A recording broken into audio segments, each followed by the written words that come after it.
Hello, world. It's time for me to read Dipper Goes to Taco Bell. It was a normal day in Gravity Falls, Oregon. Well, as normal as Gravity Falls gets, anyway. Dipper Pines was reading his book, and Mabel, his twin sister, was wondering what he was doing. Dipper, you're gonna keep your nose buried in that strange book of yours all summer. You gotta go out and have an adventure, Mabel exclaimed. Not now, Dipper said quietly. I'm trying to decode this. He was looking at a cryptogram that said XSLFAQBEQXZLYBII. Dipper was officially stumped. He could not figure out what it meant, and it seemed very mysterious to him. Grunkle Stan is going to take us to the diner for lunch, Dipper, Mabel exclaimed. Dipper, however, was not in the mood for the diner. He was publicly humiliated the last time he went, and he thought the food wasn't very good anyway. Mabel, I don't want to go to the diner, Dipper said solemnly. I want to go somewhere else.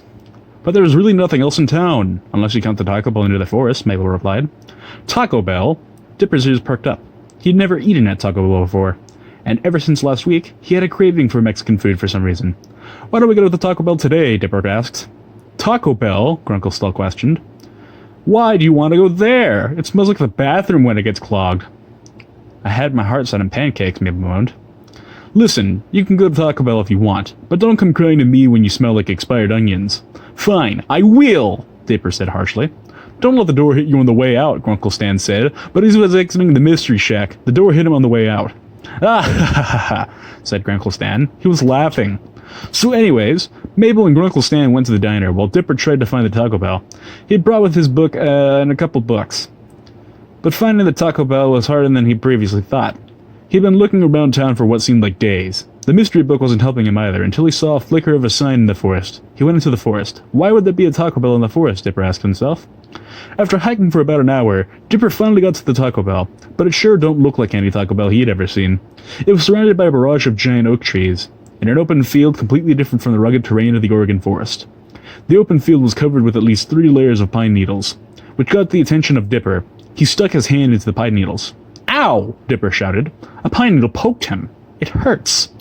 The restaurant, Taco Bell, looked like a silo, sort of. Well, it was very cylindrical. The outside had rusty picnic tables, and it looked like no one used them at all. Dipper walked up to the restaurant's door. Should I go in there? Dipper asked himself. I'm starting to have second thoughts. Why is there a small, desolate Taco Bell in the forest, miles from the nearest road? But I guess it's my only option. Mabel and Grunkle Stan are probably done with lunch right now. And they were. Mabel wondered why Dipper hadn't come back yet, but Grunkle Stan didn't give a damn. So, Dipper entered the restaurant, but he was relieved to see that the interior was normal, except for its high ceiling. There were also no customers inside, but Dipper thought that was normal, considering how the franchise was so isolated. He went up to the counter. There was only one cashier working the registers, a very old, slightly deaf, bored out of his skull cashier. Dipper decided what he wanted to order, then approached the restaurant. Excuse me, we only got tacos, the cashier interrupted. Okay, I guess I'll have a taco then, Dipper said. What did you say? The cashier yelled. I said I want a taco, Dipper yelled back. Okay then, the cashier said, then went back in for a few minutes. When he came out, he was carrying Dipper's taco. That'll be $1, the cashier said. Dipper gave him the money and went to sit down at the least grimiest table. He bit into the hot, spicy, juicy taco filled with thick, pure meat, mild, tantalizing black beans, sour, fluffy sour cream. He enjoyed the single bite of the perfectly cooked taco and still tasted it in his mouth after he swallowed it. But as he was about to bite into a second time, he felt a churning movement inside his body, something that he felt often. Uh-oh, Dipper said. Then he rushed to the lavatory. Man, that really went through me, Dipper said to him. For some reason, the bathrooms were hidden in a corner far from the counter and far from the table he was sitting at. When he walked in, he found that the bathrooms were surprisingly clean for a fast food restaurant anyway, and Dipper found that suspicious.